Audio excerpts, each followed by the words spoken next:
Незадоволни од завршената истрага, родителите на загинатите деца во пожарот во дискотеката Пулс во Кочани го прекинаа молкот.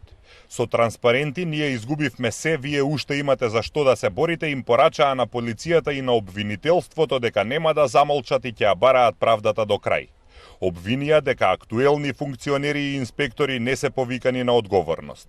За разлика од предходните маршеви на ангелите кои поминуваа во тишина, сега пред општината, а особено пред полицијата и обвинителството и судот, протестот беше со свирежи и извици уа. За разлика од предходните протести, денеска пред полициската станица имаше паркирано возило со што им беше отежнат пристапот на родителите до предстаницата. Тие сметаат дека има вина и кај полицајците и побараа од полицијата да не ги штити своите функционери. Од алчност за пари, газдата монструм, не човек, ги натера нашите деца, ги натрупа нашите деца како стоки, а полицијата ја затвори вратата, ја држеше затворена, децата борејки се внатре за живот и трчајки кон вратата, тие мислеа дека бегаат поради контрола. Тие што најмногу требаше да ги заштитат се најголемите виновници. Полицијата, инспекторите, газдата и обезбедувањето. Во пожарот во дискотеката Пулс во Кочани пред 2,5 месеци загинаа 62 млади луѓе, меѓу нив и деца, а околу 200 беа повредени. Родителите на загинатите денеска соопштија дека формирале граѓанско здружение 16 март и од целата правна аргументација за виновниците ќе објават на Facebook. Пред судот и обвинителството порачаа дека вина има и кај актуелното раководство на Министерството за економија, пазарниот инспекторат, УЈП и други институции. Криви се, а не се ниту повикани на распит, порачаа тие. Изјавивте дека истрагата е завршена и од 73 осумничени за инволвираноста во пожарот во дискотеката Пулс останаа 46 осумничени. И тоа повеќе од тие кои треба да одговараат не се ни повикани на распит, ниту пак се водат за осумничени. Затоа уште еднаш апелираме до вас. Мора да ги следите доказите без разлика до каде и до кого ќе ве доведат.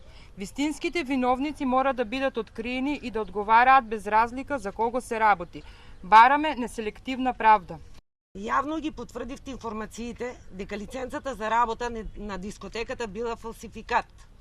Премиерот ја покажа лиценцата и вели дека тој фалсификат е за кабаре издадена на 13 март 2024 година. Но тука имаме и друг многу битен момент. Како може цела година правното лице ДПТУ МММ Кафе Доел Кочани, т.е. диско клубот Пулс, да работи со фалсификувана лиценца? МВР директно имаат правна одговорност за овој случај. Од тука сметаме дека смената на командирите и началниците на СВР и ОВР не е доволна и е потребно да се изврши темелно распит, увид и одговорност на сите службени лица кои се инволвирани во случајот.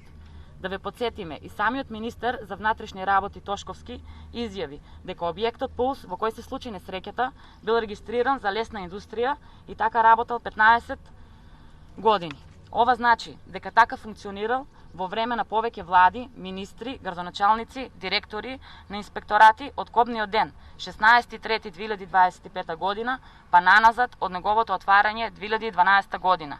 По завршувањето на протестот заминаа на гробишта да запалат свеќа за своите најмили.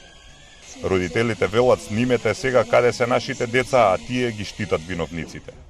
Инаку обвинителството вчера ја заврши истрагата за пожарот во дискотеката Пулс во Кочани. Осомничени се 60 луѓе, меѓу нив и поранешни и актуелни функционери. Како одговор на пораките на родителите дека не се опфатени сите осомничени, од обвинителството порачуваат дека истрагата во секој момент може да биде проширена и да бидат и други луѓе повикани на одговорност.